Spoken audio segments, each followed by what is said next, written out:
తాకట్లో ఉన్న బంగారాన్ని విడిపించి ఆ రోజున మార్కెట్ ధర కట్టి మిగిలిన డబ్బును మీకు అందిస్తుంది కొమ్మూరి గోల్డ్.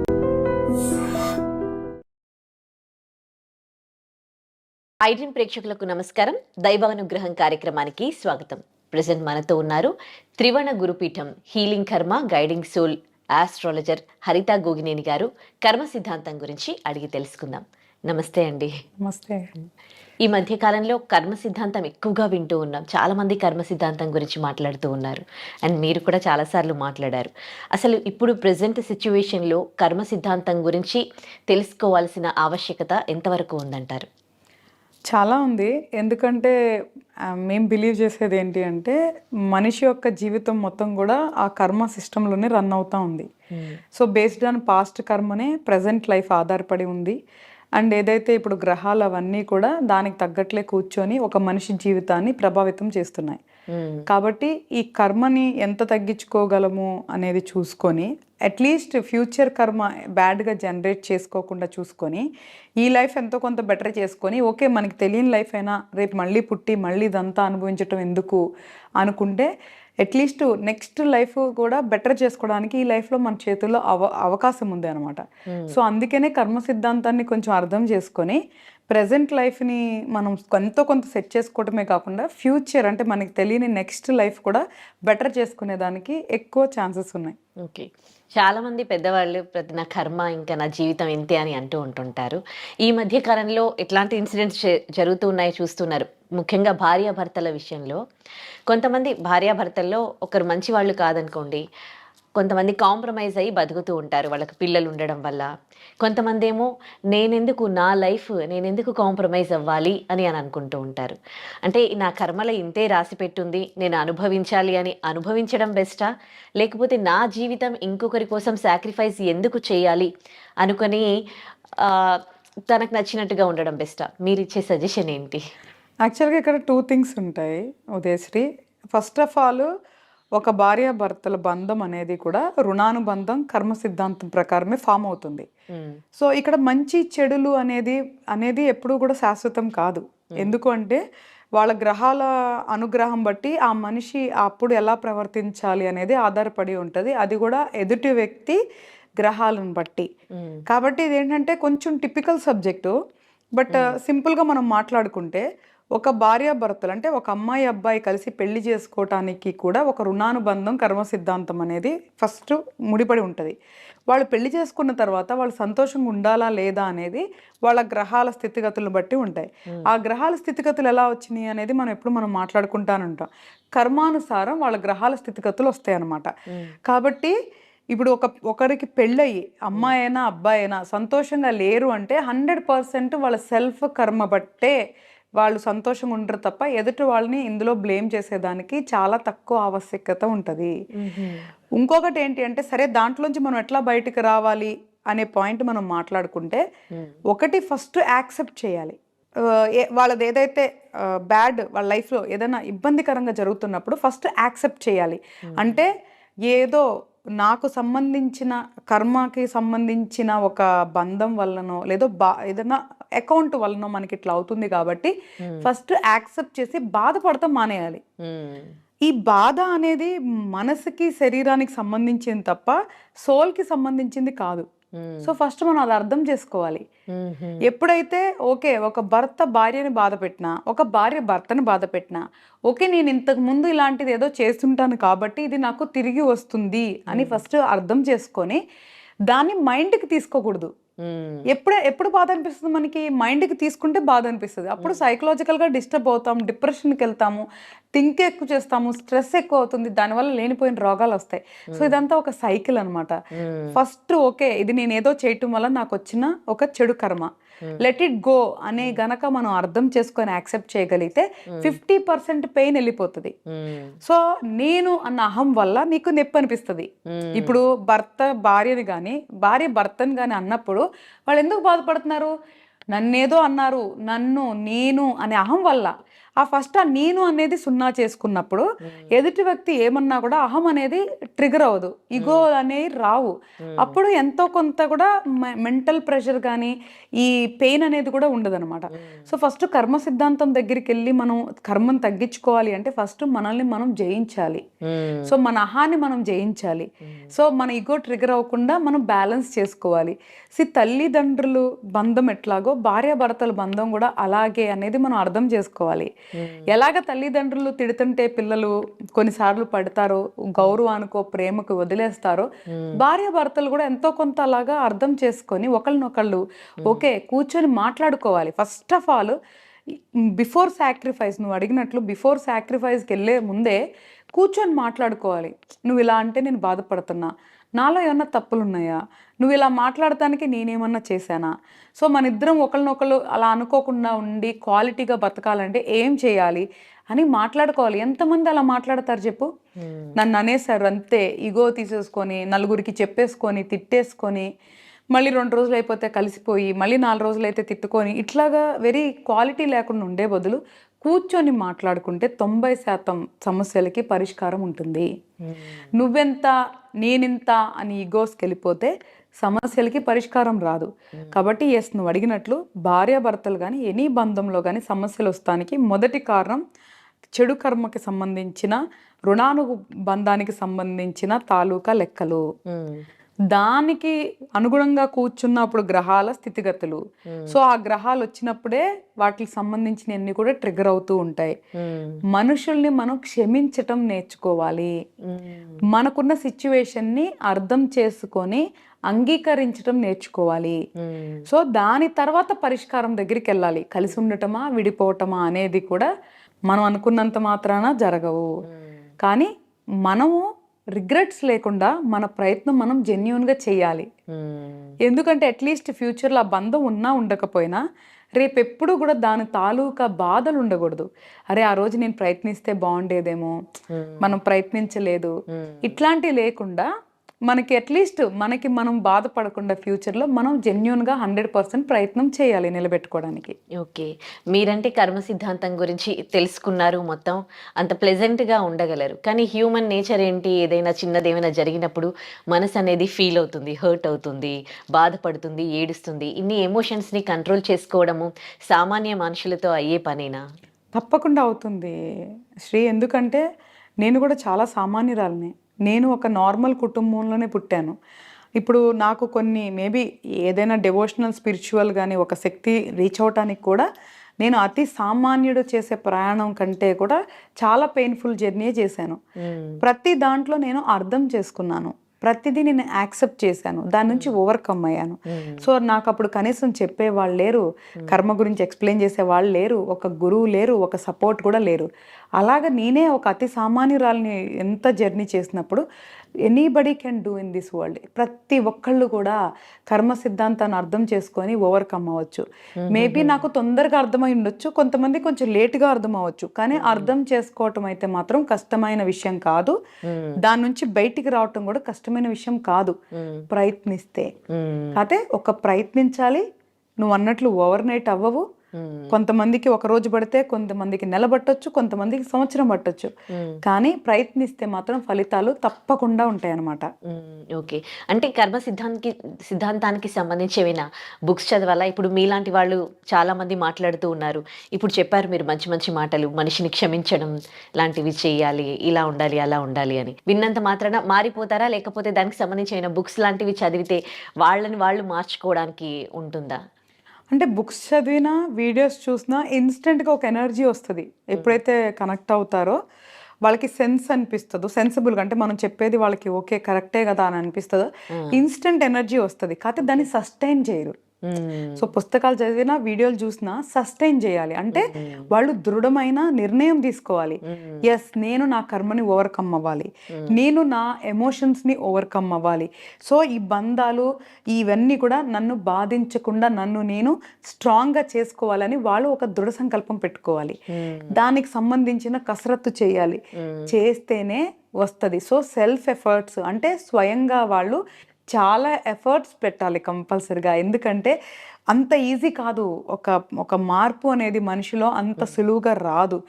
అండ్ రెండోది ఆల్రెడీ ఒక పక్కన కర్మ ఉంటుంది, ఒక పక్కన గ్రహాలు కాపు కాస్తూ ఉంటాయి మన మైండ్ని ఈజీగా మౌల్డ్ అవ్వకుండా. వాటిలన్నిటిని అధిగమించి మారటం అనేది కష్టమైన విషయమే, కానీ ప్రయత్నించాలి. అవుతుందా లేదా అని ఆలోచన వచ్చిందంటే అదే ఫస్ట్ ఫెయిల్యూర్. ఎస్ నేను మారాలి అనుకుంటాం, ఒక అడుగు వేయటం. అప్పుడు ఒక్కొక్క అడుగు మనం ఫోర్స్ఫుల్గా వేసుకుంటూ వెళ్తే తప్పకుండా నేచర్ మనకి హెల్ప్ చేస్తుంది, ఈ ప్రకృతి మనకి సహాయం చేస్తుంది. మనం ఏదైతే నేను మారాలి, ఈ కర్మని నేను జయించాలి, ఈ బంధాలు ఈ బాధలలోంచి నేను బయటకు రావాలి అనుకొని వాళ్ళు మేనిఫెస్ట్ ఏదైతే చేస్తారో, ఏదైతే మనం చెప్తున్నామో యూనివర్స్కి, అక్కడ ప్రకృతి గనక స్పందిస్తే అవుట్ ఆఫ్ కర్మ ఈ గ్రహాలని అతీతంగా మనకి ప్రకృతి సహాయం చేయగలదు. సో మన సంకల్పం ఎప్పుడు కూడా చెప్తారు, if there is a will there is a way అని. ఎప్పుడైతే మనకు ఒక దృఢ సంకల్పం ఉంటుందో, ఇర్రెస్పెక్టివ్ ఆఫ్ ఆస్ట్రాలజీ గ్రహాలు కర్మ సిద్ధాంతాలు కూడా పక్కన పెడితే, ఎప్పుడైతే దృఢ సంకల్పం ఉంటుందో అది కూడా మనకి అవుట్ ఆఫ్ నోవేర్ హెల్ప్ చేస్తుంది అనమాట. ఓకే. ఇప్పుడు కొంతమంది నేను కొంతమందిని అబ్జర్వ్ చేశాను, చాలా మందికి ఫుడ్ పెడతారు, కానీ ఇంకొకరి ఒక అన్నం ముద్ద కూడా వాళ్ళు తినరు, ఎవరి దగ్గర డబ్బులు తీసుకోరు, వేరే వాళ్ళకు ఇస్తూ ఉంటారు. అంటే ఒక రుణపడిపోతాము అన్న ఉద్దేశంతో వీళ్ళు అలా చేస్తారా? నేను చాలా అబ్జర్వ్ చేశాను అనమాట. అంటే ఒకరి దగ్గర ఒకరి డబ్బు తినడం కానీ, ఒకరి తిండి తినడం కానీ చేస్తే మనం రుణపడిపోతామా? యాక్చువల్గా ఇది నాకు కూడా సంబంధించిన ప్రశ్న నువ్వు వేసింది. నేను తొందరగా ఎక్కడ ఏం తీసుకోను, ఎవరి దగ్గర ఏం తీసుకోను. నేను కూడా it depends on personality. But 2 కారణాలు ఉండొచ్చు. నా కారణం అయితే అది రుణపడిపోయేదైతే వాస్తవమే. ఒకవేళ వాళ్ళు రుణం తీర్చుకుంటా ఉండొచ్చు, లేదా మనం కొత్త రుణం క్రియేట్ చేస్తూ ఉండొచ్చు. మనకు ఆ పాస్ట్ మెమోరీస్ మనకి తెలియదు కాబట్టి, ఆ రిపాజిటరీలో ఏముందో ఒరిజినల్గా మనకు తెలియదు కాబట్టి ఇక్కడ 2 ఉండే.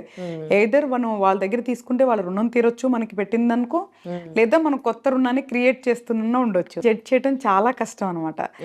ఇంకొకటి ఏంటి అంటే, ఇప్పుడు ఫర్ ఎగ్జాంపుల్ నాకే అనుకుంటే, నేను చిన్నప్పుడు వెరీ చిన్నప్పుడు మా ఊర్లో, నేను చాలా పల్లెటూరులో పుట్టి పెరిగాను. So very middle class or below middle క్లాస్లో పెరిగిన అమ్మాయిని. గొడవలు ఆడుకుంటా ఉండేవాళ్ళు కదా. గొడవలు ఆడుకున్నప్పుడు నేను చూస్తే, నువ్వు నాతో ఇప్పుడు గొడవ ఆడుతుంటే వాళ్ళు ఏమంటారంటే, నేను నీకు అప్పుడు అది చేస్తున్నా, నీకు ఇప్పుడు ఇది పెట్టినా. ఓకే, వాళ్ళు అసలు ఎందుకు గొడవ ఆడుకుంటున్నారు పక్కన పెడితే, నాకు అవి కామన్గా అనిపించేది. ఎప్పుడైనా సరే నేను తర్వాత కూడా చాలా చూసాను, నా ఫ్రెండ్స్ కానీ వేరే కానీ ఈవెన్ నేను కానీ ఏదన్నా డిస్టర్బెన్స్ వచ్చినప్పుడు, రే మనం వీళ్ళకి ఇంత చూస్తే మనల్ని ఇట్లా అంటున్నారే, మనం ఇంత పెడితే ఇంత అంటున్నారే. సో నేను అప్పుడు గొడవలో చూసింది మాట్లాడింది, నేను అట్లా చూసుకుంటే నువ్వు ఎట్లా చేస్తున్నావు, అట్లా పెడితే ఎట్లా పెట్టావు అనేది చూసాను అనమాట. సో అప్పుడు అనుకున్నా, ఓహో ఏదైనా తేడా వచ్చినప్పుడు ఫస్ట్ మనకి ఏం పెట్టారో మాట్లాడతారు కాబట్టి అసలు మనం ఎవరి దగ్గర ఏం తీసుకోకూడదు. సో ఏదైనా డిఫరెన్స్ వచ్చిన రోజు కూడా ఎవరు నన్ను నీకు అది పెట్టా అది చేశాను అనకూడదు. అంటే మేబీ అది నా సెల్ఫ్ రెస్పెక్ట్ అనుకోవచ్చు, ఇంకోటి అనుకోవచ్చు. అట్లా నేను అనిపించుకోకూడదు.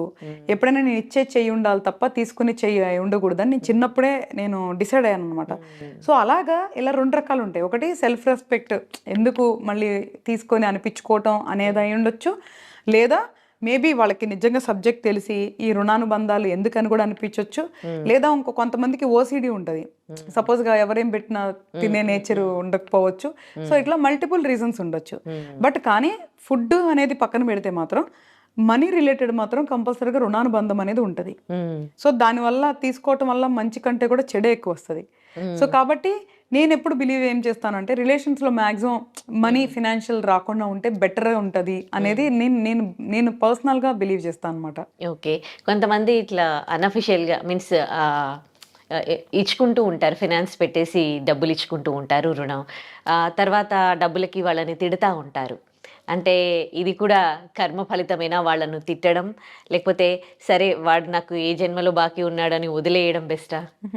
అంటే ఇక్కడ ఒకటి నేనేమంటానంటే, ప్రతి కేటగిరీలో కూడా మనం ప్రయత్నించడం మన బాధ్యత.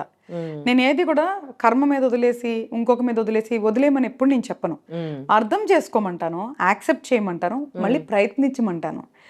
మంచిగా ప్రయత్నించడంలో ఎప్పుడూ తప్పులేదు. ఎందుకు ప్రయత్నించాలి అంటే, ఒకటి అది మన బాధ్యత ప్రయత్నించటం, రెండోది మనకి రిగ్రెట్స్ ఉండకూడదు. రేపు ఏదన్నా మనం లూజ్ సైడ్ ఉన్నా కూడా మనకి రిగ్రెట్స్ ఉండొద్దు. మానసికంగా ఓకే నేను ప్రయత్నించాను, నాకు తప్పు లేదు అన్న ఒక సాటిస్ఫాక్షన్ అన్నా ఉండాలి. కాబట్టి ప్రయత్నించాలి.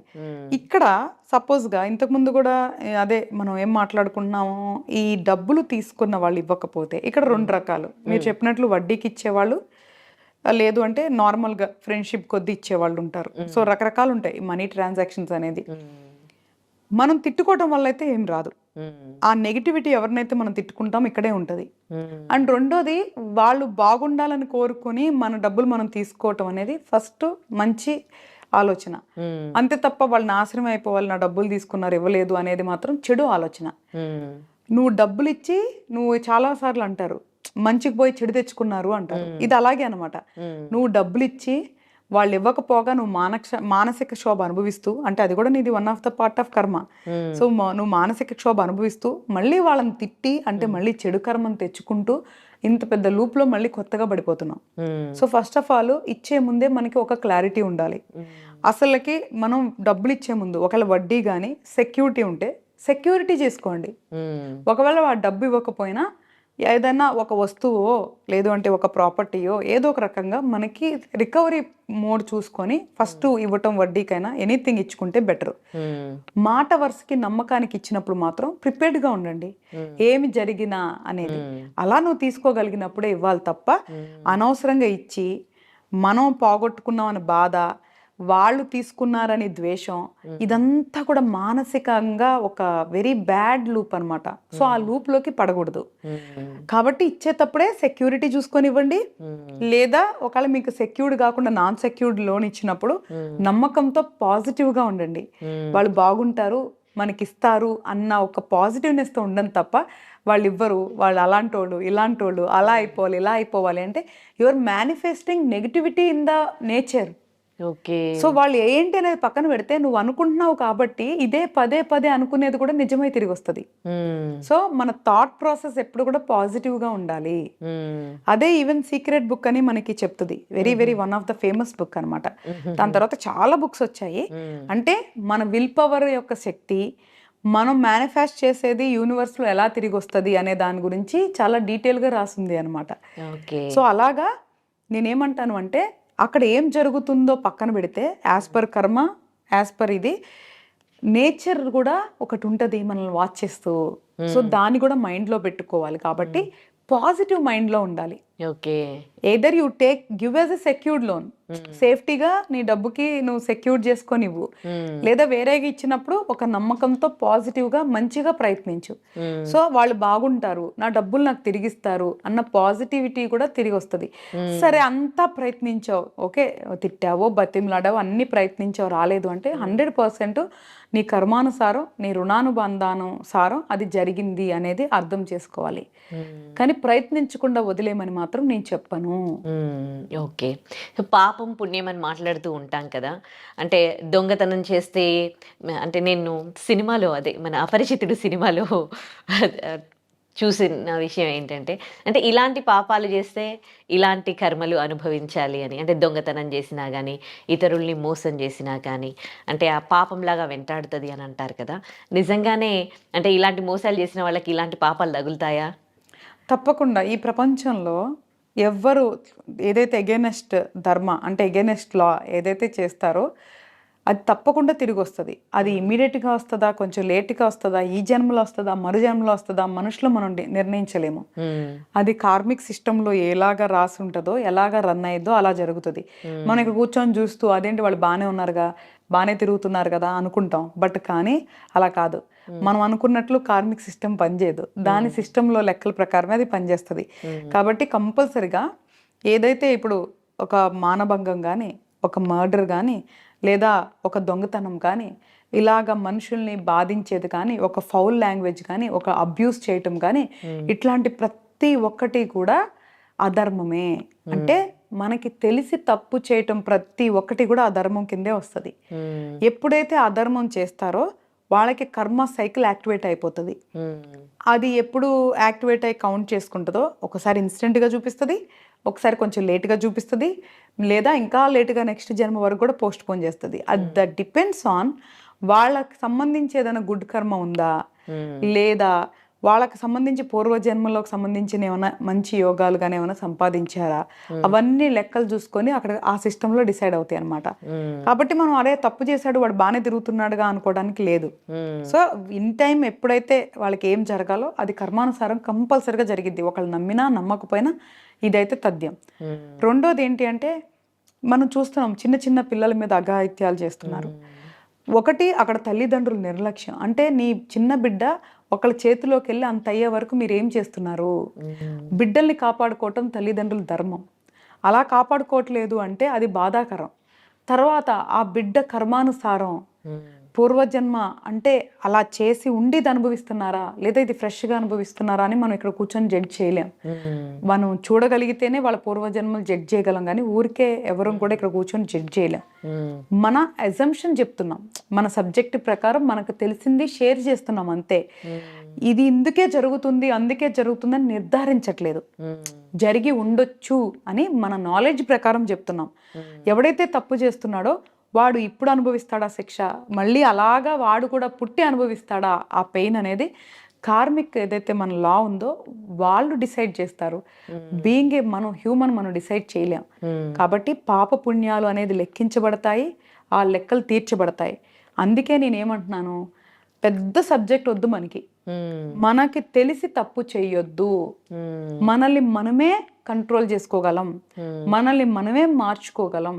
చెడు ఆలోచనలు అందరికీ వస్తాయి, కానీ వాటిని ఓవర్కమ్ అవ్వాలి. దానికి ఆల్టర్నేట్ చూసుకోవాలి తప్ప ఒకళ్ళని మనం శారీరకంగా మానసికంగా బాధించకూడదు. ఓకే. సో మీరు చెడు ఆలోచనల గురించి మాట్లాడుతున్నారు కాబట్టి ఇప్పుడు భార్యాభర్తల్లో చాలామంది ఇప్పుడు ఇల్లీగల్ అఫైర్స్ పెట్టుకుంటూ ఉన్నారు. అంటే వాళ్ళు ఏం కోల్పోతున్నారు వాళ్ళ పార్ట్నర్ దగ్గర వాళ్ళకి మాత్రమే తెలుసు. కొంతమంది ఏమో కొంచెం ఇంకా హైఫై లైఫ్ స్టైల్కి అలవాటు పడి కూడా తప్పు చేసే వాళ్ళు కూడా ఉన్నారు. సో ఇది అంటే ఈ జనరేషన్లో చాలా ఎక్కువగా మనము ఈ ఇల్లీగల్ అఫైర్స్ అనేవి చూడడం జరుగుతుంది. వీటిని మీరు ఎట్లా చూస్తారు? ఇది కూడా అంటే కర్మ సిద్ధాంతమేనా లేకపోతే ఏంటి? యాక్చువల్గా శ్రీ ఈరోజు చూస్తున్నామని కాదు, ఈరోజు because of the social media ఇవన్నీ బయటికి తొందరగా స్ప్రెడ్ అయిపోతున్నాయి. ఈరోజు రేపు కెమెరా పెట్టుకొని వీడియోలు తీయటం ఒక ఫ్యాషన్ అయిపోయింది. అంటే అది పర్సనల్ లైఫ్లో అయినా పబ్లిక్లో అయినా కూడా అందుకని బయటకు వస్తున్నాయి తప్ప ఇల్లీగల్ రిలేషన్స్ అనేది ఇప్పుడని కాదు. నేను చిన్నప్పుడు మా ఊర్లో కూడా నేను అట్లాంటి చాలా నేను విట్నెస్ చేస్తున్నాను. మన గతంలో కానీ పురాణాల్లో కానీ అట్లాంటి బోల్డ్ అని ఉన్నాయి. ఈ రోజు అనేది కాదు, ఎప్పటి నుంచో జరుగుతున్నాయి. బట్ ఈరోజు సోషల్ మీడియా ద్వారా ప్రతి ఒక్కళ్ళ మొబైల్ ఉండటం వల్ల అదొక సరదా అయిపోయింది కాబట్టి అందరూ వీడియోస్ తీసి బయట పెడుతున్నారు.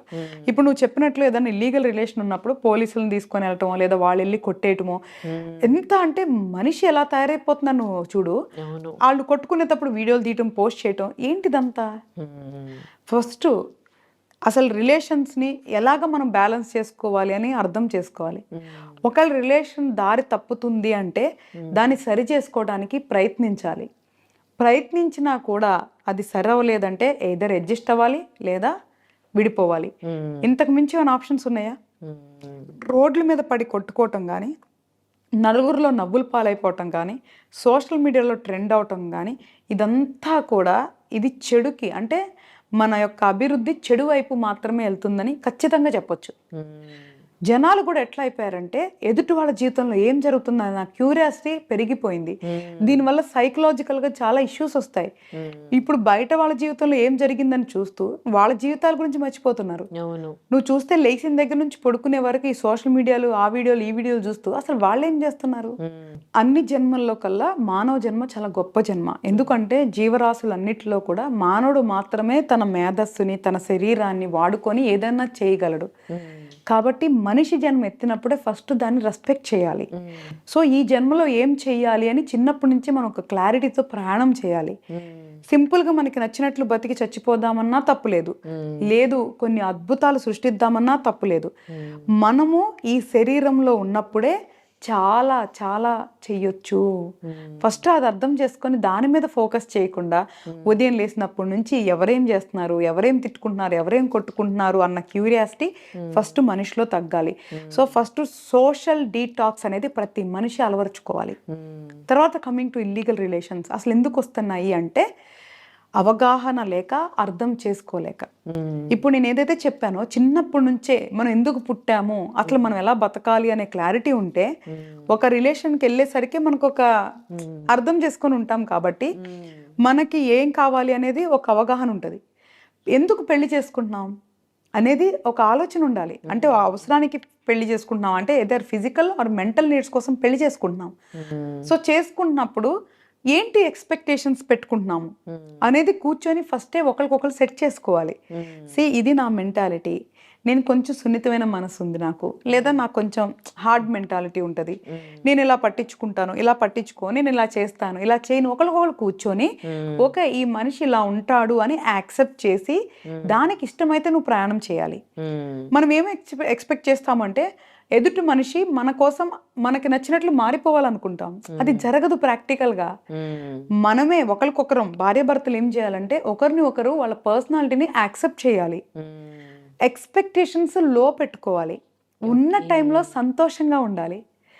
ఒకరికి ఒకరు ఏం చేయగలరో వితౌట్ ఎక్స్పెక్టేషన్ అన్కండిషనల్గా ఉండాలి. మనది ఎట్లా అయిపోతుందంటే మ్యారేజ్ అంటేనే ఒక ఎక్స్పెక్టేషన్ బౌండరీ, డే 1 నుంచి ఒక ఎక్స్పెక్టేషన్ బౌండరీ ఉండిపోతుంది. అలాంటి పెట్టుకోకుండా చాలా స్మూత్గా జర్నీ అవటానికి కూర్చొని ప్రాపర్గా మాట్లాడుకోవాలి. ఒకసారి ఎక్కడన్నా ఈగో ట్రిగర్ అయినప్పుడు ఎదుటి మనిషి అర్థం చేసుకొని కూర్చొని అర్థమయ్యేలాగా చెప్పాలి. ఒకళ్ళ కోపంలో మాట తూలినా తర్వాత మళ్ళీ కూర్చోబెట్టి ఏదో ఎమోషనల్ అలా అనేసాను, నా ఇంటెన్షన్ అది కాదు అని చెప్పుకోవాలి. ఈ మాట్లాడుకోకపోవటం అంటే కమ్యూనికేషన్ గ్యాప్స్ వల్లే ప్రతి రిలేషన్లో ప్రాబ్లమ్స్ వస్తున్నాయి. కాబట్టి ఫస్ట్ కమ్యూనికేషన్ అంటే మాట్లాడుకోవాలి. తర్వాత 2 మనం రిలేషన్లో ఏం ఎక్స్పెక్ట్ చేస్తున్నాం ముందే ఒకరికొకరు అది అర్థం చేసుకొని ఆ రిలేషన్లోకి ఎంటర్ అవ్వాలి.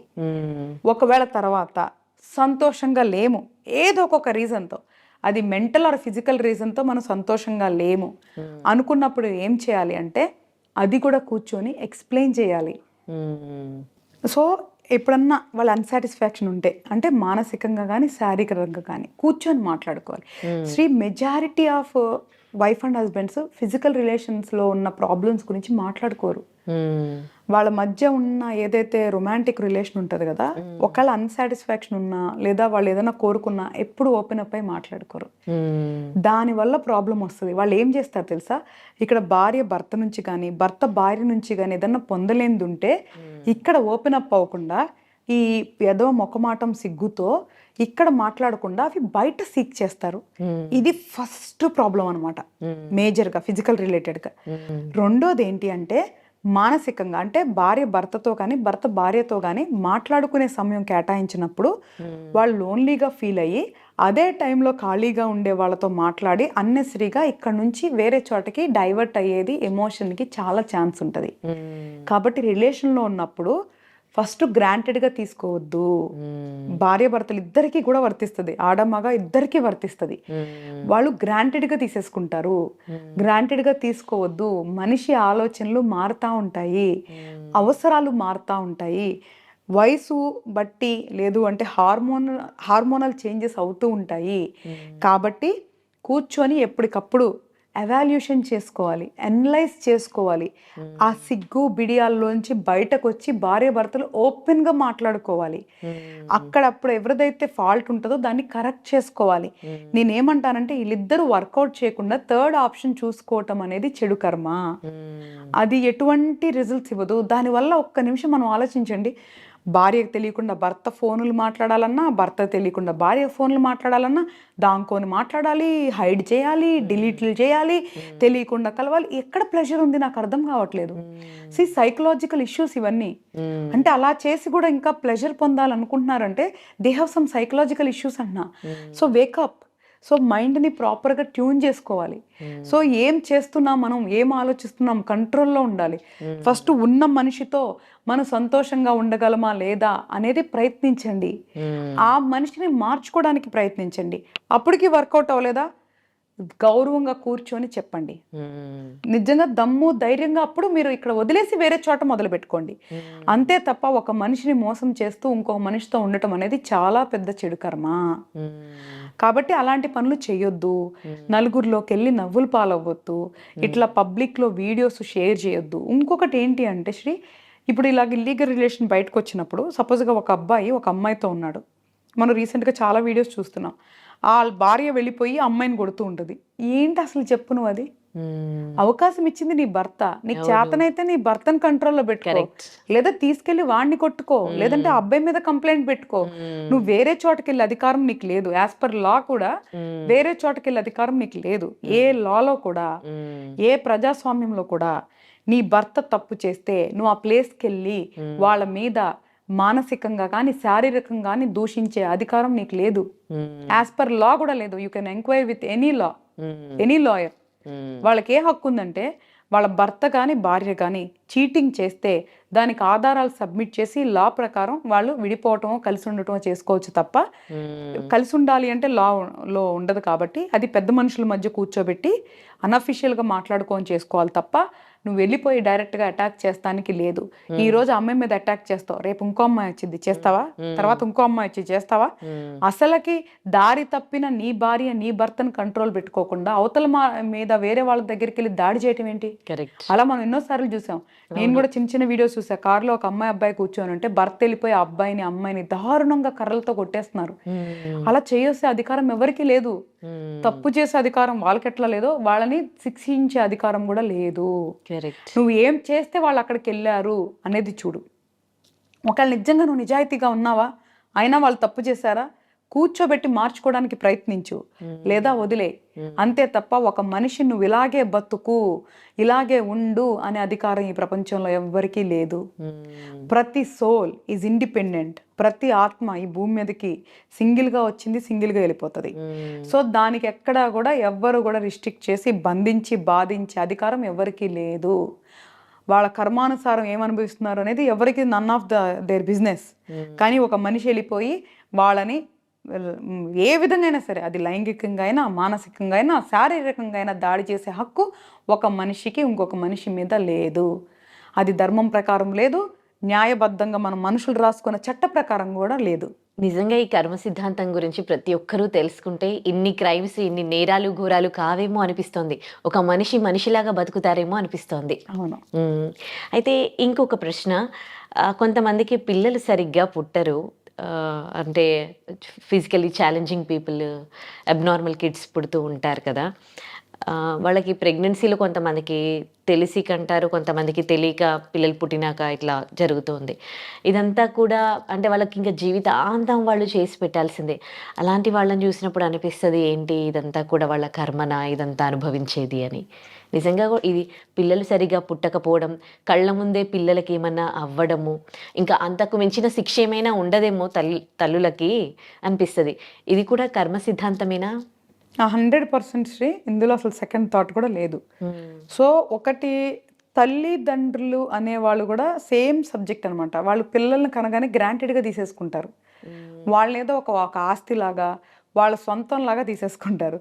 ఫస్ట్ ఆఫ్ ఆల్ మనం అర్థం చేసుకోవాల్సింది ఏంటంటే, ఇప్పుడు ఈ జన్మలో ఇప్పుడు ఎవరైతే పేరెంట్స్ పిల్లల్ని కంటున్నారో అది వాళ్ళ ఇష్టంతోనో, వాళ్ళ ప్రేమకు చిహ్నంగానో, లేదా వాళ్ళ వంశాన్ని ఉద్ధరిస్తానుకో కంటున్నారు. అసలు ఆ సబ్జెక్ట్ అసలు డిఫరెంట్ సబ్జెక్ట్ మళ్ళీ. సరే, ఎవరైతే వాళ్ళ ఇష్టంతో పిల్లల్ని కంటున్నారు కదా, ఆ పిల్లలు వాళ్ళకి అంటే ఆ పిల్లలే ఎందుకు పుడతారు అనేది మాత్రం 100% రుణానుబంధం, కర్మ సిద్ధాంతం ఈ రెండింటికి సంబంధించిన సబ్జెక్టు. బేసికల్గా వాళ్ళకి మనం రుణం తీర్చుకోవడానికి, వాళ్ళకి సేవ చేయడానికి మనం పిల్లల్ని కంటున్నాం. కానీ వాళ్ళు ఏదో మన ఆస్తిలాగా, రేపే వాళ్ళు మన ఫ్యూచర్ లాగా, ఈరోజు మన జీవితాన్ని అన్నిటినీ చంపేసుకొని వాళ్ళని పెంచి పోషించడానికి, వాళ్ళకి అన్ని వసతులు ఇవ్వటానికి చాలా త్యాగాలు చేసేసుకొని చాలా సంతోషం చంపేసుకొని చేస్తాం. ఆ కాన్సెప్ట్ ఈజ్ రాంగ్. పిల్లలు అనేది బాధ్యత. ఆ బంధం ఎందుకు వచ్చిందంటే, ఏదో జన్మలో వాళ్ళకి రుణపడి ఉన్నాం, ఈ జన్మలో తీర్చుకోవాలి కాబట్టి అది ఒక రుణానుబంధంగా వచ్చింది. వాళ్ళు మీ ఆస్తి కాదు, అంతస్తు కాదు. వాళ్ళు పెరిగి పెద్ద అయ్యే లోపల వాళ్ళతో జీవితాంతం మనం ఉండం కదా. మనం ముందే ఈ శరీరాన్ని వదిలిపెట్టి వెళ్ళిపోతాము. మళ్ళీ ఎక్కడో పుట్టి ఎక్కడో జన్మలో మనం ఏదో పని చేసుకుంటాము. అసలు వాళ్ళకి మనకి సంబంధంలా చివరికి మన బొమ్మలు ఫోటోల్లో మిగులుతాయి. ఏంటి అసలుకి ఇది నాది అనేది ఏది అని అడుగుతున్నా. ఫస్ట్ అర్థం చేసుకోవాల్సింది ఏంటంటే, నాది అని ఏది లేని ప్రపంచంలో మనం ఏం చేస్తున్నాము అనేది ఫస్ట్ అర్థం చేసుకోవాలి. తర్వాత ఈ బంధాలు బాధల గురించి మాట్లాడాలి. అసలు ఫస్ట్ మనిషి జన్మ ఏంటి, మనం ఎందుకు వచ్చాం, ఏం చేస్తున్నాము అనేది అర్థం చేసుకోవాలి. ఎవరికి వాళ్ళు వాళ్ళని జయించాలి. అంటే ఇప్పుడు నాకు ఒక ఆలోచన వస్తే అది నేను కంట్రోల్ చేసుకునే శక్తి నా దగ్గర ఉండాలి. అంటే నా పంచేంద్రియాలు నా ఆధీనంలో ఉండాలి. మెయిన్ సెకండ్ చేయాల్సిన పని అది. థర్డ్, ఈ బంధాలని అర్థం చేసుకోవాలి. ఈచ్ బంధంలో మనం ఎంతవరకు కాంట్రిబ్యూట్ చేయాలో అంతే కాంట్రిబ్యూట్ చేయాలి.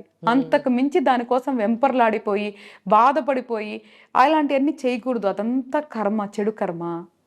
దానివల్ల సైకలాజికల్ ఇష్యూస్, డిప్రెషన్స్ తప్ప ఏమీ లేదు. దయచేసి నేను ప్రతి ఒక్క తల్లిదండ్రులు కానీ, భార్య భర్తల రోల్స్లో ఉన్నవాళ్ళు కానీ, పిల్లల రోల్స్లో ఉన్నవాళ్ళు కానీ, ప్రతి ఒక్క రోల్లో ఉన్న ఒక మనిషికి నేను చెప్పేది ఏంటంటే, మనిషి జాతి అనే అర్థం ఏంటో తెలుసుకోండి. ఒక మనిషి శరీరంలో ఏమేం చేయగలడో తెలుసుకోండి. ఏం చేయాలనుకుంటున్నారో దాన్ని నిర్ణయించుకోండి. ఈ బంధాలలో పడి మన జీవితాన్ని నాశనం చేసుకోవద్దు. ఈ మనిషి జన్మని వృధా చేసుకోవద్దు. ఏదైతే ఉందో అది కర్మను యాక్సెప్ట్ చేస్తారో లేదా మెచ్యూర్డ్గా దాన్ని ఇగ్నోర్ చేస్తారో, ఈ క్షణాన్ని మనం చంపుకొని బతకొద్దు. రేపటి గురించి ఈ క్షణాన్ని చంపుకోవద్దు. గ్యారంటీ లేని రేపు కోసం ఈ రోజు ఎందుకు మనకి ఎంత తాపత్రయం, ఎంత బాధ. ఈ రోజు బతకండి, ఈ రోజు జీవించండి. దాని తర్వాత రేపు వచ్చినప్పుడు మళ్ళీ ఆ రోజు బతకండి, ఆ రోజు జీవించండి. అంతే తప్ప రేపటి గురించి, వచ్చే నెల గురించి, వచ్చే సంవత్సరం గురించి అసలు ఇవన్నీ వద్దు. నేనేమంటున్నాను అంటే, పిల్లలు ఎవరికి ఎందుకు పుట్టాలి అనేది ఆ రుణానుబంధం కర్మ సిద్ధాంతానుసారం పుడతారు. ఒకవేళ మంచి పిల్లలు పుట్టారా సంతోషపడండి. ఏదన్నా శారీరకంగా మానసికంగా లోపమున్న పిల్లలు పుట్టారా యాక్సెప్ట్ చేయండి, అంగీకరించండి. వాళ్ళకి సేవ చేయటమే మీ కర్మ రిలేటెడ్ అంటే తప్పదు, చెయ్యాలి. కానీ అది బాధగా చేయకండి, సంతోషంగా చేయండి. అప్పుడు మనము మన జీవితాన్ని అనుభవించవచ్చు. ఆ పాజిటివ్ ఎనర్జీ వాళ్ళకెళ్ళి కూడా వాళ్ళు తొందరగా క్యూర్ అవ్వచ్చు, వాళ్ళ లైఫ్ బెటర్గా అవ్వచ్చు. అబ్బా నా కర్మ నేను ఇలా చేస్తున్నాను అనుకొని నువ్వు బాధపడుతూ చేస్తే దాని నుంచి మంచి ఫలితాలు రావు. కాబట్టి మనం చేసేది సంతోషంగా చేయాలి. ప్రతి పని కూడా, ప్రతి బంధంలో కూడా ప్రతిదీ సంతోషంగా చేయండి. అప్పుడు రిజల్ట్స్ కూడా అలాగే ఉంటాయి. లేదా అట్లీస్ట్ మనం బాధపడం కదా. ఈ రోజు మొగుడు అట్లున్నాడు, పిల్లలు ఎట్లున్నారు, పక్కింటి వాళ్ళు ఇట్లా ఉన్నారని అంటున్నారంటే ఎక్కడున్నావు నువ్వెక్కడా? ఫస్ట్ నిన్ను నువ్వు ప్రేమించుకో. నీ జీవితాన్ని, నీ శరీరాన్ని, నీ మైండ్ని ఫస్ట్ ట్యూన్ చేసుకో. అప్పుడు ఈ బంధాలు నిన్నేమి చేయలేవు. కర్మ కూడా మనల్ని బాధించలేదు. నేనేం చెప్తానంటే, కర్మ కూడా మనల్ని బాధించలేదు. ఆ స్థాయికి మనిషి వెళ్ళగలడు, అంతకు మించి వెళ్ళగలడు. సో నీలో ఉన్న బలం తెలుసుకో. నీ బలహీనత నుంచి నువ్వు బయటికి రా. సో అప్పుడే మనం ఈ శరీరంలో కొన్ని అద్భుతాలు సృష్టించవచ్చు. ఓకే, ఇంకొక ప్రశ్న. మీరు అన్నారు కదా, కొంతమందికి ఏమో చాలా కష్టపడితే, ఎంతో కష్టపడితే ఏదైనా సాధించాలి అంటే చాలా ఎక్కువ కష్టపడాల్సి వస్తుంది. కొంతమందికి ఏమో చాలా ఈజీగా వాళ్ళు అనుకున్నది సాధిస్తూ ఉంటారు. అప్పుడు అనిపిస్తుంది, ఏంటి నాకు ఎప్పుడు ఇవే కష్టాలు, ఎందుకు నేను ఇంత కష్టపడాలి ఏదైనా కావాలంటే. వాళ్ళకంత ఈజీగా దొరుకుతుంది కదా, నాకేం తక్కువ వాళ్ళకేం ఎక్కువ అని. సో ఆ ఫీల్ ఉన్నప్పుడు ఏం చేయాలి? ఫస్ట్ ఆఫ్ ఆల్ ఆ కంపారిజన్ ఉండకూడదు. మన జీవితం అనేది ఒకరితో కంపేర్ చేసుకోకూడదు. కంపేర్ చేసుకున్నాం అంటే మనల్ని మనం తగ్గించుకున్నట్లు. ఫస్ట్ ఒకళ్ళతో మనం ఏదైతే ఆ హెచ్చు తగ్గులు అనేది అసలు మన మైండ్లో ఉండకూడదు. ఇప్పుడు జనరల్గా అన్నిటికీ అహం ఉంటుంది కదా. ఫస్ట్ ఆ విషయంలో పెట్టుకోండి, ఎవరికి వాళ్ళే గొప్ప. సో మనకి మనమే గొప్ప, మనం ఎందుకు కంపేర్ చేసుకోవాలి? కొన్ని తొందరగా నేర్చుకొని మనం ఏం సాధించాలి, లేట్గా నేర్చుకొని ఏం కోల్పోతున్నాం? మన మేధస్సు అనేది మన గ్రహాల స్థితిగతులు బట్టి వస్తుంది. ఆ గ్రహాల స్థితిగతులు అనేది మన కర్మానుసారం వస్తుంది. కాబట్టి మనకి ఎలా ఉంది మన మేధస్సు శక్తి, దాని తగ్గట్టు మనల్ని మనం మౌల్డ్ చేసుకోవాలి. తొందరగా నేర్చుకునే శక్తి మనకు ఉంది అంటే దాని తగ్గట్టు ఏం నేర్చుకోవాలి, ఏం చేయాలి అని ప్రణాళిక ఉండాలి. ఒకవేళ స్లోగా నేర్చుకునే శక్తి ఉన్నప్పుడు దాని తగ్గట్టు ఎలా వెళ్ళాలో చూసుకోవాలి. అంతే తప్ప అసలు ఒకరితో పోల్చుకోవటం అనేది వెరీ వెరీ ఫూలిష్నెస్. నేనేమంటున్నాను, అహాన్ని జయించమంటున్నా, కానీ నిన్ను నువ్వు తక్కువ చేసుకోమని చెప్పట్లేదు. ఆత్మగౌరవం చాలా ముఖ్యం. ఆత్మగౌరవం ఉన్నోళ్ళు ఎప్పుడు కంపేర్ చేసుకోరు. ఎప్పుడు ఒకళ్ళని పై స్థాయిలో చూడరు, ఒకళ్ళని కింద స్థాయిలో కూడా చూడరు శ్రీ. మళ్ళీ రెండు చూడరు. నిజంగా ఎవరికైతే ఆత్మగౌరవం గురించి కరెక్ట్గా తెలుసో వేరే మనుషుల్ని పై స్థాయిలో చూడరు, కింద స్థాయిలో చూడరు, సమానంగానే కనిపిస్తారు ప్రతి ఒక్కళ్ళు కూడా. కాబట్టి ఒకళ్ళతో కంపారిజన్ చేసుకోవద్దు. మన జీవితం ప్రతి ఒక్కరి జీవితం డిఫరెంట్గా ఉంటుంది. ఇన్ని కోట్ల మంది జీవితం కదా, అవును. అందరిది ఒకేలాగుండదు. కాబట్టి మనం ఏం చేయాలనుకున్నాం దానికి ఒక ప్రణాళిక వేసుకొని ఎవ్వరి గురించి పట్టించుకోకుండా మన ప్రణాళిక ప్రకారం మనం వెళ్ళిపోతూ మనం ఎలా ఉన్నాం, ఎలా తిన్నాం అనేది మనది మాత్రమే మనం మైండ్లో పెట్టుకొని తెలిసి ఎవరికి ఇబ్బంది పెట్టకుండా, తెలిసి తప్పు చేయకుండా గనక జీవిస్తే మనం సంతోషంగా ఉంటాము. ఎప్పుడు పక్కింటి వాళ్ళకి అది ఉంది మనకి ఇది లేదు అని మొదలైందా, ఈ క్షణాన్ని మళ్ళీ నువ్వు కోల్పోతున్నావు. నేను అదే చెప్తుంది, ఒకరితో కంపేర్ చేసుకొని ప్రజెంట్ ఉన్న క్షణాన్ని కోల్పోవద్దు. ఒకవేళ మనకి ఏమైనా కావాలా, ఎలా సాధించుకోవాలో మార్గాలు ఎంచుకుందాం. మా గురువు కానీ ఎంతో మంది గురువులు కొన్ని మార్గాలు, వాళ్ళు ఎన్నో సంవత్సరాల సాధనతో కొన్ని మార్గాలు సృష్టించారు. అది డెవోషనల్ అనుకో, స్పిరిచువల్ అనుకో, లేదా సైకలాజికల్ గా సబ్జెక్ట్ ప్రకారం, సైన్స్ ప్రకారం కూడా ఉన్నాయి. ఆ మార్గాల్లో వెళ్ళి నీకు కావాల్సింది సాధించుకో. మెడిటేషన్ చేయి. ఇందాక నువ్వు అన్నావు శ్రీ, ఎలాగ మైండ్ని మనుషుల్ని అధిగమిస్తారు అంటే మంత్ర సాధన వల్ల చేయొచ్చు, మెడిటేషన్ వల్ల కూడా చేయొచ్చు. నువ్వు యోగా చేయి, ధ్యానం చేయి, ప్రాణాయామం చేయి, అవన్నీ మనకి ఉన్నాయి కదా. సబ్జెక్ట్ మంచి సబ్జెక్ట్ ఉంది కదా, అప్పుడు మైండ్ కంట్రోల్లో పెట్టుకునే పద్ధతులు అలవర్చుకో, మంత్రం ద్వారా పనులు సాధించుకో. సో అలాంటివి చేయమంటున్నా నేను. ఈ మనుషుల్ని కంపేర్ చేసుకుంటావేంటి, బియాండ్ వెళ్ళు. మనిషి ఎట్లాగో నీతో ఈక్వలే, వాడు బంగ్లాల్లో ఉన్నా గుడిసెలో ఉన్న మనిషి అనేవాడు ఈక్వలే, వాడు మనిషే by end of the day. ఈ హెచ్చు తక్కువలని మనం క్రియేట్ చేసుకుంటున్నాం. కాబట్టి నీకేం కావాలో ఆ మార్గంలో వెళ్ళి సాధించుకో, వాళ్ళ గురించి మనకి ఎందుకు. సరే నీకు ఈజీగా రాలేదా, నువ్వు అన్నట్లు కష్టం అనేంటి, నీకు ఇష్టపడి చేయి. కష్టం అనే పదం ఎందుకు వస్తుంది? మార్నింగ్ లెగటం కష్టం కొంతమందికి, ఇష్టమైతే లేకపోతే లేకు. మాకు లెగటం నీకు అవసరం అనుకుంటే లేగు, అది ఇష్టంతో లేగు. వర్క్ చేస్తే నీకు డబ్బులు వస్తాయి, ఇష్టంతో పని చేయి. ఒకరితో మాట్లాడితే నీకు పని అవుతుంది, ఇష్టంతో చేయి. ఒకరితో ఉంటే నీకు నీ బాధ్యత, ఉండు ఇష్టంతో. సో ప్రతిదీ ఇష్టంతో చేయి. కష్టం అనేది ఎందుకు వస్తుంది? రాని మాకు అట్లాంటి మన డిక్షనరీలో రానియొద్దు. నీ జీవితాన్ని నువ్వు మార్చుకోలేనప్పుడు ఇంక ఏం చేస్తావు నువ్వు? అసలు ఇంకా ఎందుకు నీకు మనిషి జన్మ ఎందుకు? సో ఫస్ట్ మనల్ని మనం మార్చుకోవాలి, మనల్ని మనం జయించాలి. అప్పుడు ప్రపంచంలో మిగతా వాటి గురించి ఆలోచించవచ్చు. ఓకే, ఇప్పుడు చాలా మంది ఆధ్యాత్మికంగా వెళ్తూ ఉన్నారు, పూజలు చేస్తూ ఉంటారు, గుళ్ళకి వెళ్తూ ఉంటారు, అవి దర్శనాలు చేసుకుంటూ ఉంటారు. కానీ దీన్ని ఆధ్యాత్మికం అంటారా? ఆ భగవంతుడు ఏం చెప్పాడు, కొంచెం ఇతరుల్ని మోసం చేయొద్దు, 10 మందికి మంచి పుణ్యం పనులు చేయాలి అని. ఇవి చేసేది తక్కువ, విగ్రహాల ఆరాధన ఎక్కువ. సో ఇలాంటి వాళ్ళని చూసినప్పుడు అనిపిస్తుంది, మళ్ళీ వాళ్ళకి మంచి కూడా జరగడం చూస్తూ ఉంటాము. దేవుడు ఇలాంటి వాళ్ళకి అన్నీ ఇస్తారా అన్నట్టుగా. అంటే అట్లా ఏం లేదు శ్రీ. మనం జనరల్గా ప్రపంచం ఎప్పుడు కూడా సక్సెస్ అయిన వాళ్ళ గురించి మాట్లాడుతుంది, సక్సెస్ అయిన వాళ్ళు చేస్తుంది. ఫెయిల్యూర్ అయిన వాళ్ళు 100 మందిలో 90 మంది కూడా దేవుడి పూజలు చేసి ఉండొచ్చు, కానీ వాళ్ళు సక్సెస్ అవ్వలేదు కాబట్టి నువ్వు చూడలేకపోతున్నావు. సో ఎవరైతే విజయవంతంగా ఉన్నారో వాళ్ళని చూసి దేవుడు వాళ్ళని కరుణించారని అపోహపడుతున్నాం. ఫెయిల్ అయిన వాళ్ళని నువ్వు అడుగు, ఎంతమంది దేవుడిని పూజించుండ్రు? డెఫినెట్గా పూజించే ఉంటారు కదా. సో అసలు దేవుడికి కానీ, మన సక్సెస్ ఫెయిల్యూర్స్ కానీ, నువ్వు అన్న ఆధ్యాత్మికత కానీ, కర్మకు కానీ అసలు సంబంధం లేదు. ప్రతి ఒక్కటి డిఫరెంట్ సబ్జెక్ట్. దైవ భావం అనేది మనసుకు సంబంధించింది, మెటీరియల్స్కి సంబంధించింది కాదు, శరీరానికి సంబంధించింది కాదు. కాబట్టి దైవాన్ని పూజిస్తే నీకు ఇది వస్తుంది అనేది గ్యారంటీ కాదు. మనసుకి ఒక మంచి తృప్తిని వస్తుంది, ఒక ధైర్యం వస్తుంది, దానివల్ల నీకు ఈ పని చేయడానికి ఒక ఉత్సాహం వస్తుంది. దానికి దైవాన్ని సపోర్ట్గా తీసుకో. కానీ చెయ్యాల్సింది నువ్వే, నడవాల్సింది నువ్వే, సక్సెస్ అవ్వాల్సింది కూడా నువ్వే.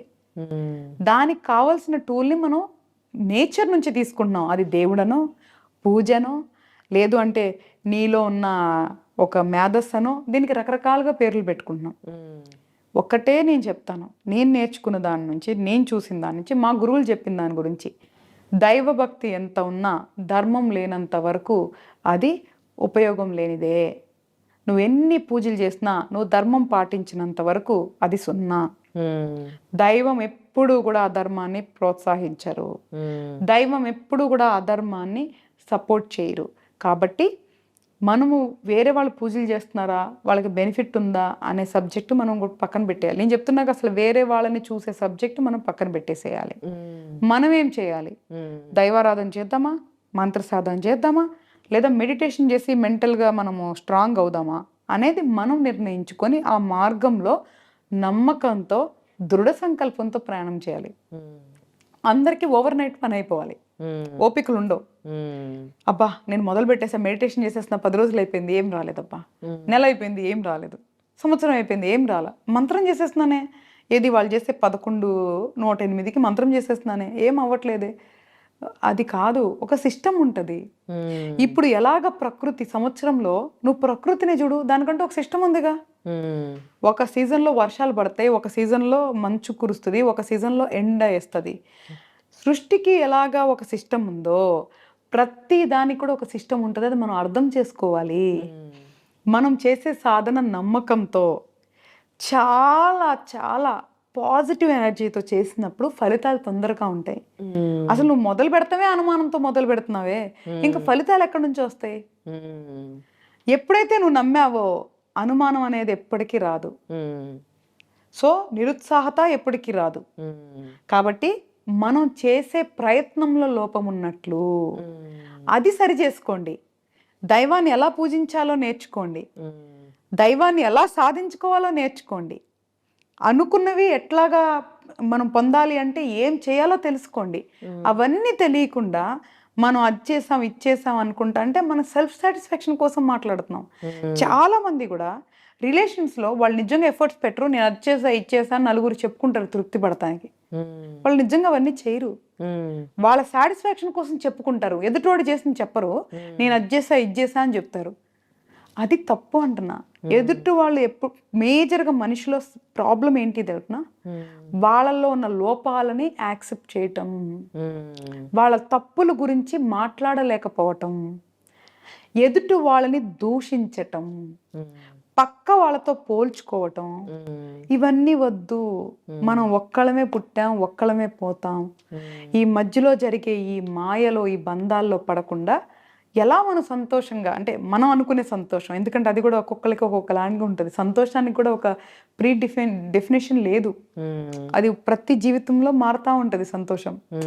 నీకు అన్నం తింటే సంతోషం అయితే, ఇంకొకరికి చపాతీ తింటాం సంతోషం అయితే, నాకు ఇడ్లీ తింటాం సంతోషమే ఉండొచ్చు. కాబట్టి ఎవరికి సంబంధించిన సంతోషాన్ని వాళ్ళు పొందటానికి ఎవరిని బాధించకుండా వాళ్ళ జీవితాన్ని నడుపుకోవాలి. ఇక్కడ ఒకళ్ళని బాధించే హక్కు ఎవరికి లేదు. కాబట్టి ఒకళ్ళు అట్లాగా అనేది పక్కన పెట్టేసి ఫస్ట్ అసలు దైవాన్ని ఎట్లా ఆరాధించాలి, మనం ఎలాగ మనం అనుకుని సాధించాలి అని కరెక్ట్ మార్గంలోకి వెళ్ళమని చెప్తున్నా. ఓకే. నేను చాలా మందిని చూశాను కర్మ సిద్ధాంతాన్ని నమ్మే వాళ్ళని. కొంచెం ఒక 10-20 ఇయర్స్ బ్యాక్ వెళ్తే వాళ్ళు బాగా ఎక్కువగా నమ్మేవాళ్ళు ఉన్నారు ఈ కర్మ సిద్ధాంతాన్ని, ఇది చేస్తే ఇలా జరుగుతుందని.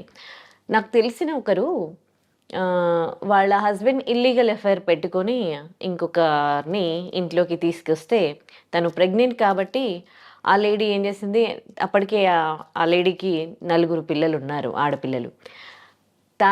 అంటే నా భర్త ఇంకొకరిని మోసం చేశాడు, ఇప్పుడు ఆ పాపం నా పిల్లలకి తగులుతుందని తను ఇంట్లోకి తీసుకొచ్చి పెట్టుకున్నారనమాట. ఆ తర్వాత మొత్తం ఏమైందంటే ఇంకా మొత్తం తను ప్రాపర్టీ అంతా ఆక్యుపై చేసి ఫస్ట్ వైఫ్ని బయటికి వెళ్ళగొట్టడం జరిగింది. ఇక్కడ ఆమె చేసింది కరెక్టేనా? అంటే నా కర్మ, నా పిల్లలకి ఇక్కడ కర్మ తగులుతుందో, నా భర్త పాపం చేస్తే ఇప్పుడు ఆవిడ ప్రెగ్నెంట్, ఆవిడ మోసం చేస్తే ఆ పాపం నా పిల్లలకు తగులుతుందని ఈమె కర్మ సిద్ధాంతం నమ్మి ఈవిడ యాక్సెప్ట్ చేసి ఆ తర్వాత ఇప్పుడు ఈవిడ బ్రతుకు ఇలా చేసుకుంది. ఈ ఇన్సిడెంట్ని మీరు ఎట్లా చూస్తారు? బేసికల్గా ఆవిడకి కర్మ సిద్ధాంతం తెలీదు అని చెప్తాను నేను. ఎందుకంటే నేను కర్మ సిద్ధాంతం డెప్త్ వెళ్ళే కొద్దిగా చాలా కన్ఫ్యూజన్ ఉంటుంది. But on the layer, on the top చూద్దాం. ఈ 4 పిల్లలు వీళ్ళిద్దరు భార్యాభర్తలకి సంబంధించిన వాళ్ళు. తల్లిదండ్రులు చేసిన పాపాలు పిల్లలకు వస్తాయని మనం నమ్ముతున్నాం కదా. ఆల్రెడీ ఆయన చేసేసాడు. ఎక్కడ చేశాడు? వేరే అమ్మాయి విషయంలో కాదు, తన భార్యను మోసం చేసి వేరే అమ్మాయితో ఉంటా ఆల్రెడీ భార్యకి మోసం చేసి ఆల్రెడీ కర్మ సిద్ధాంతాన్ని బ్రేక్ చేసి తప్పు చేసేసాడు. అంటే ఈ అమ్మాయి ఎవరైతే ఈ ఫస్ట్ భార్య ఉందో ఈ అమ్మాయిని యాక్సెప్ట్ చేసినా చేయకపోయినా ఆ అకౌంట్ అనేది పిల్లలకి వెళ్ళాల్సిందే కదా, వాళ్ళ భర్తకు కూడా వెళ్ళాల్సిందే కదా, దాన్ని నువ్వు తప్పించలేవు. రెండోది, ఆ అమ్మాయికి చెప్పి చేశాడా చెప్పి చేయలేదా నీకెలా తెలుసు? ఒకవేళ ఈ సెకండ్ ఉన్న అమ్మాయి ఫస్ట్ ఆల్రెడీ ఆయనకి భార్య ఉందని తెలిసి ఆయనతో రిలేషన్లో ఉన్నప్పుడు ఆ అమ్మాయికి కర్మ సిద్ధాంతం ఎలా వర్తిస్తుంది? ఆ అమ్మాయి ఇష్టపడి వెళ్ళినప్పుడు ఆ అమ్మాయికి డెఫినెట్గా మోసం కింద రాదు. ఇష్టపడే తన బంధంలోకి వెళ్ళింది అంటే అవును. అప్పుడు కర్మ సిద్ధాంతం ఎక్కడ అప్లై అవ్వదు ఆ అమ్మాయికి. ఆ అమ్మాయిని ఇంట్లోకి తీసుకొచ్చాడు వితౌట్ పర్మిషను, ఒక ఒక సంసారంలోకి తీసుకొచ్చాడు అంటే మళ్ళీ రెండో కర్మని ట్రిగ్గర్ చేశాడు. అంటే ఆల్రెడీ ఆయన ఒక తప్పు చేసేసినప్పుడు ఇక్కడ పర్మిషన్ లేకుండా ఒక భార్యను నమ్మించి మనసా వాచా కర్మణ నీతో ఉంటాను అని ఎన్నో వాగ్దానాలు చేసి శాస్త్రబద్ధంగా పెళ్లి చేసుకున్న భార్యని మోసం చేసి తప్పు చేశాడు. ఆ భార్య పర్మిషన్ లేకుండా ఇంకొక అమ్మాయితో ఉండి తప్పు చేశాడు. ఆ అమ్మాయి ప్రెగ్నెంట్ చేసి తప్పు చేశాడు. ఆ అమ్మాయిని ఇంట్లోకి తీసుకొచ్చి తప్పు చేశాడు. అంటే ఆయన ఆల్రెడీ చెడు కర్మని గెయిన్ చేసేసుకున్నాడు. ఇప్పుడు ఈవిడికి వీళ్ళ పిల్లలకి దాని నుంచి వచ్చినా లేకపోయినా ఆల్రెడీ అకౌంటబుల్ అది. ఇప్పుడు ఈ అమ్మాయిని తీసుకొచ్చినప్పుడు ఈవిడ ఏం చేయాలి? మీరు అన్నట్లు ఒకవేళ యాక్సెప్ట్ చేసి అందరు కలిసి సంతోషంగా ఉండాలి అనుకొని మాట్లాడుకొని జాగ్రత్త పడి యాక్సెప్ట్ చేసినప్పుడు తప్పులేదు. లేదు తను యాక్సెప్ట్ చేయకుండా నేను నా పిల్లలు విడిగా ఉంటాము, నీకు మాకేదైనా సపోర్ట్ చేయాలనుకుంటే చెయ్యి, లేదా మీరు సపరేట్గా ఉండండి అని చెప్పి ఒక పెద్ద మనుషుల్ని కూర్చోబెట్టి దాన్ని ప్రాపర్గా చేసుకోకుండా ఆ కర్మ అనుకొని అసలు ఫస్ట్ ఆఫ్ ఆల్ ఆవిడ తప్పు చేసింది. ఆవిడ కర్మ సిద్ధాంతం తెలియక తప్పు చేసింది అంటున్నా. తెలుసుకున్న వాళ్ళైతే అలా చేయరు. అప్పుడు లీగల్గానో లేదా పెద్ద మనుషులను కూర్చోబెట్టి ఇలా ఒక మనిషి మా జీవితంలోకి వచ్చింది కాబట్టి ఈవిడ నిజంగా పిల్లల గురించి ఆలోచించింది అయితే ఆ పిల్లల్ని సెక్యూర్ చేసే పద్ధతుల్లో తను వెళ్లకుండా తన సొంత నిర్ణయం తీసుకొని తప్పు చేసింది. అది 100% తప్పు. తను ఆ ఫస్ట్ వైఫ్ ఎవరైతే తను తప్పు చేసింది కాబట్టే ఆవిడికి ఆ రిజల్ట్స్ కూడా ఇన్స్టెంట్గానే వచ్చేసాయి. కానీ దానివల్ల బలైంది పిల్లలు. ఎందుకే నేను చెప్తుంది, మనకు అన్నీ తెలుసు అన్న అపోహలో చాలా తప్పులు చేస్తూ ఉంటారు. కర్మ సిద్ధాంతాన్ని అర్థం చేసుకోవడానికి ఫస్ట్ ప్రయత్నించండి. అది చాలా పెద్ద సబ్జెక్ట్, చాలా కన్ఫ్యూజన్గా ఉంటాయి. ఎందుకంటే దానికి చాలా లూప్స్ అండ్ సైకిల్స్ ఉంటాయి. కాబట్టి టూ మచ్గా మనకు వెళ్ళకపోయినా బేసిక్ అర్థం చేసుకోవడానికి ప్రయత్నించి దానికి తగ్గట్టుగా డెసిషన్స్ తీసుకోవాలి అంటున్నా. సో ఇందాక మాటల్లో మీరు అంటున్నారు తల్లిదండ్రులు చేసిన పాప పుణ్యాలు పిల్లలకు తగులుతాయని. అందులో ఒకరు మంచోళ్ళు ఉండొచ్చు, ఒకరు చెడ్డోళ్ళు ఉండొచ్చు.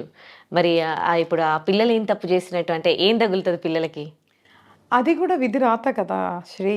ఇప్పుడు వాళ్ళిద్దరు తల్లిదండ్రులకి వీళ్ళు పుట్టాలి అనేది కర్మ, వాళ్ళు చేసిన పాపంలో పాలు పంచుకోవాలనుకునేది కర్మ. సో విధి రాత అది. కాబట్టి ఇలాంటి తల్లిదండ్రులకి పుట్టాలి అనేది, అనుభవించాలి అనేది ఆల్రెడీ డిసైడ్ చేసే వచ్చారు. అంటే వాళ్ళు చెల్లించుకుంటున్నారు. సో నువ్వు వద్దు అన్నా కూడా అది ఆగదు ఆ సైకిల్. తల్లిదండ్రులు ఇద్దరిలో నువ్వు అన్నట్లు ఒకళ్ళు తప్పు చేస్తారు, ఒకళ్ళు తప్పు చేయకుండా ఉండొచ్చు. బట్ కానీ ఇద్దరికి కూడా దాంట్లో భాగం ఉంటుంది. తల్లిదండ్రులు ఎవరు తప్పు చేసినా పిల్లలకి ఎంతో కొంత పాస్ అయ్యేది అనేది మాత్రం వాస్తవమే. ఎందుకంటే ఇప్పుడు నేనే చూస్తే మనం కొన్ని చార్ట్స్ ఉంటాయి, అవి మనకి అద్భుతమైన ఉదాహరణ అనమాట. కాలసర్పదోషం అని ఉంటుంది. ఎలాగ మనకి ఈ డయాబెటిక్ అని కొన్ని ఎట్లాగా హెరిడిటీ అని మనం చెప్తున్నాం కదా, వంశపారంపర్యంగా వస్తాయని చెప్తున్నాం కదా. ఇప్పుడు మరి నాకు సంబంధం లేదు రావద్దు అంటే ఆగట్లేదు కదా, వస్తున్నాయి కదా సైంటిఫిక్ గా కూడా. అలాగే ఆస్ట్రాలజీ ప్రకారం కూడా కాలసర్పదోషం, సర్పదోషం, పితృదోషం అనేవి తరతరాలుగా వస్తాయి. సో కాలసర్పదోషం ఉన్న చార్ట్లో అంతకు ముందు వెళ్ళినా దాని తర్వాత వెళ్ళినా కూడా అది క్యారీ ఫార్వర్డ్ అయ్యేది మనకు ఒక ఆధారం కూడా ఉంది.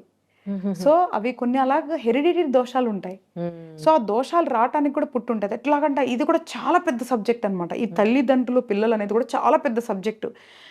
ఈ సిస్టమ్ని క్రియేట్ చేసిన మేధావులు దేవుళ్ళు ఎవరో కానీ it is very tough to understand. But కానీ సింపుల్గా ఉండాలి అంటే ఒకళ్ళు దరిద్రం అనుభవించాలి అన్నప్పుడు సరిగ్గా లేని కుటుంబంలో పుడతారు. ఒకళ్ళు పుట్టుకతోనే అదృష్టం అనుభవించాలనుకుంటున్నప్పుడు ధనికుల కుటుంబంలో పుడతారు.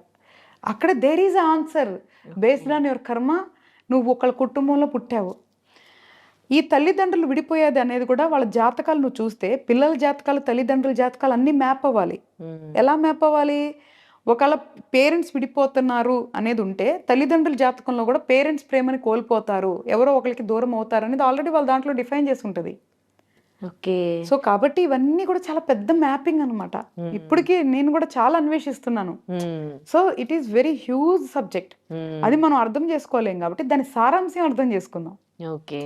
ఒకటే సారాంశం, మనకి తెలిసి తప్పు చేయకూడదు, మనకి తెలిసి ఎవరిని మోసం చేయకూడదు, ఎవరిని బాధ పెట్టకూడదు. ఒకళ్ళ సొమ్ము తీసుకునే హక్కు మనకి లేదు, ఒకళ్ళని శారీరకంగా మానసికంగా బాధ పెట్టే హక్కు మనకి లేదు.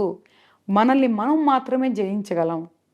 ఒకరితో కంపేర్ చేసుకోకుండా ఏది ఒకళ్ళతో లేకుండా నీకు నచ్చింది ధర్మానుసారం ఏమనిపిస్తే అది చెయ్యి. మానవ జన్మ గొప్ప జన్మ, దాంట్లో నువ్వేం సాధించాలనుకుంటున్నావు ఒక క్లారిటీతో ప్రయాణం చెయ్యి. కర్మని జయించాలంటే ఫస్ట్ నిన్ను నువ్వు జయించుకోవాలి, నీ అహాన్ని నువ్వు జయించుకోవాలి, ఈ బంధలు భావాలు బాధలు అర్థం చేసుకోవాలి. వాటిలన్నిటి నుంచి ఓవర్కమ్ అయితేనే మనం కర్మని జయించగలము. దానికి కావాల్సిన ప్రణాళికను రూపొందించుకో, ప్రయత్నించు. ఎప్పుడు కూడా ప్రణాళిక మొదలు పెట్టగానే ప్రయాణం సాగదు. అది కూడా మళ్ళీ మన కర్మానుసారం మన యోగానుసారం అది దానికి అడ్డంకులు వస్తాయి. కానీ ప్రయత్నించు. చిన్నప్పుడు పుట్టినప్పుడే మనం పాకలేదు, ఫస్ట్ బోర్లా పడ్డాం, పాకాం, దాని తర్వాత తప్పటడుగులేసాం, దాని తర్వాత నడిచాం, దాని తర్వాత పరిగెత్తాం. ఇంత ప్రాసెస్ మన కళ్ళ ముందు ఉంది కదా, ప్రతి ఒక్క దాంట్లో మనం అదే అప్లై చేయాలి. ఓవర్ నైట్లో ధనికులు అవ్వాలి అని చెప్పి ఇప్పుడు ఏదైతే సైబర్ క్రైమ్లో పడుతున్నారో అది మనిషి బలహీనత. సో ఆ బలహీనత, అత్యాస, ఇట్లాంటి ఆటల అసూయ లాంటి చెడు భావాల నుంచి బయటికి రండి.